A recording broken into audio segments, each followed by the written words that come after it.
I remember now. The Paradise Club. The Paradise Club? Lewin repeated, shocked. At least that is what he told her. Carter added absent-mindedly. Her, Lewin whispered, realizing his blunder.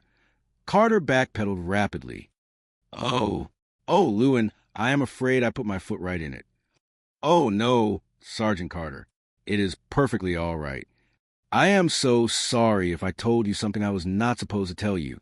You know, about the Paradise Club? No, it is quite all right. Goodbye, Sergeant Carter. Lewin hung up the phone, her hands shaking. A mixture of profound sadness and sudden, fiery anger washed over her. She walked back into the living room, where Monroe was still watching the television program announcer say, Next week, tune in again for... Well, what would you like to do tonight? Monroe asked, looking up at her. Lewin's eyes narrowed with sudden determination. Oh, Monroe, if you do not have any place special in mind, I have a very specific suggestion. Sure, baby, what? The Paradise Club was a loud, dimly lit establishment filled with the sound of clinking glasses, roaring laughter, and a lively jazz band playing in the corner.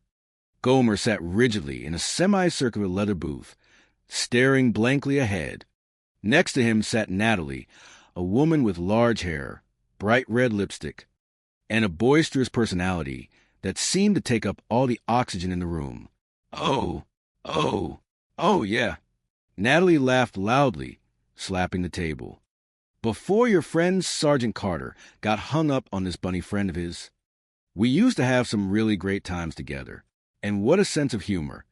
Let me tell you, every single time he used to pick me up at my apartment, he used to drag his foot all the way down the hall, like out of one of them scary horror movies.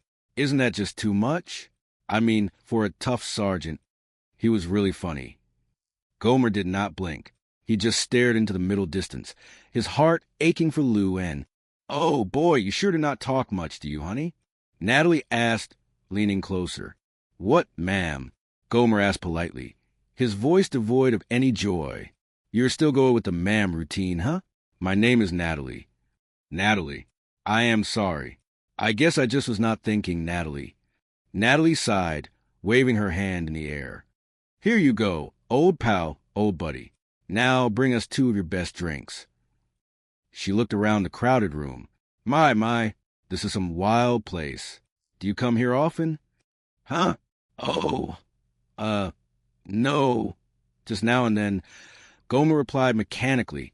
Natalie leaned back, crossing her arms.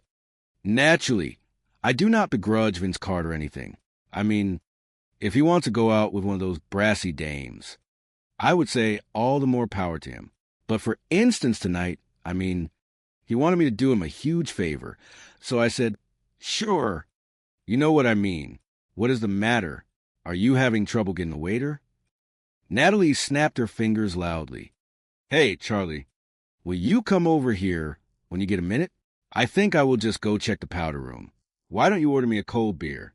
That is, if you do not mind sparing a few words. Yes, ma'am. Natalie. Gomer corrected himself softly.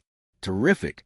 You are really making major headway, she grumbled sarcastically, standing up and walking toward the ladies' room.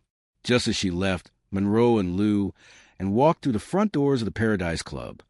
Monroe looked around, trying to find a good table. Hey, Lou and I do not know exactly how to say this. Not being as smooth with romantic words as I am with football, but Lewin's eyes frantically scanned the room until they landed on a familiar Marine uniform sitting. In a booth. Her breath caught in her throat. She interrupted Monroe abruptly. If you will excuse me, Monroe, if you do not mind, I just got this terrible feeling that my lipstick is on crooked. I will be right back. Sure thing, Monroe said, heading toward the bar to grab him some drinks. In the powder room, Natalie was touching up her bright lipstick in the mirror when Lewin walked in. Lewin stood at the sink, pretending to adjust her hair. But she could not stop looking at Natalie through the reflection. The tension was palpable. What do I got in store, O'Keefe? Natalie muttered to herself, staring at her reflection. She noticed Lou-Anne staring. "Excuse me, you are staring at my guest." Lou-Anne took a deep breath, gathering her courage. "Oh, I do not mean to be forward or anything, but about that Marine you are with, what exactly is his name?" "Why?" Natalie asked defensively. "Oh, nothing. It is just that, well, he looks so very familiar. A whole lot like somebody I know. Tortured. That is what he looks like to me. Tortured." "Oh, what do you mean?" Natalie asked, her curiosity overriding her annoyance. "Oh, it is a long, dull story. I am sure you do not want to hear it." "What is it?" "Look, I do not even know this guy," Natalie confessed, turning to face Lou-Anne fully. "I am just sitting home entirely alone, minding my own personal business. When who should call but this guy's sergeant? I mean, he is an old friend, right? So I will do him a favor. His buddy needs cheering up, so I will go out with him. You know how it is in this town.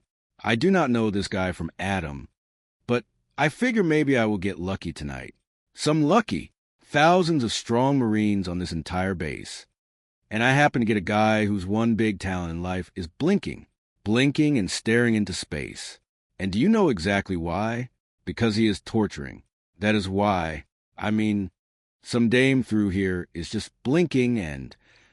Natalie stopped, her eyes narrowing as she looked closely at Lou-Anne's guilty, anxious expression. "You know something, sister? You are pretty nosy." Natalie huffed and walked out of the restroom. Lou-Anne followed closely behind, her heart pounding against her ribs. Back at the booth, Natalie grabbed Gomer's arm aggressively. "Come on, Gomer, let us dance." "I really do not feel like it," Gomer protested mildly, trying to pull his arm away. "Oh, come on," Natalie insisted, pulling him up. "Now, promise me you will not faint, or hang on to your hat. Here it comes." Just as they stepped onto the small dance floor, Lou-Anne appeared, grabbing Monroe's arm as he returned with the drinks. "Oh, Monroe, let us dance first." "Boy, Lou-Anne, you sure know how to build up the suspense. I will give you that." Monroe laughed loudly, spinning her onto the floor. "Hey, yeah, now that is what I call a great beat. Go, go, go." The dance floor was crowded, and within moments, the two couples bumped right into each other. Gomer looked down, his eyes widening in pure shock as he saw Lou-Anne in Monroe's arms. "Gomer-Pyle, you just ought to be entirely ashamed of yourself." Lou-Anne snapped, her eyes flashing with hurt and anger. Gomer looked horrified, his sense of honor completely scrambled. "I am sure sorry to be here with that other lady, Lou-Anne, but it really was not my idea at all. And besides, I did not want to stand in the way of your happiness." Monroe made it pretty clear. Lou-Anne stopped dancing, staring at him. "Made what pretty clear? What on earth are you talking about, Gomer?"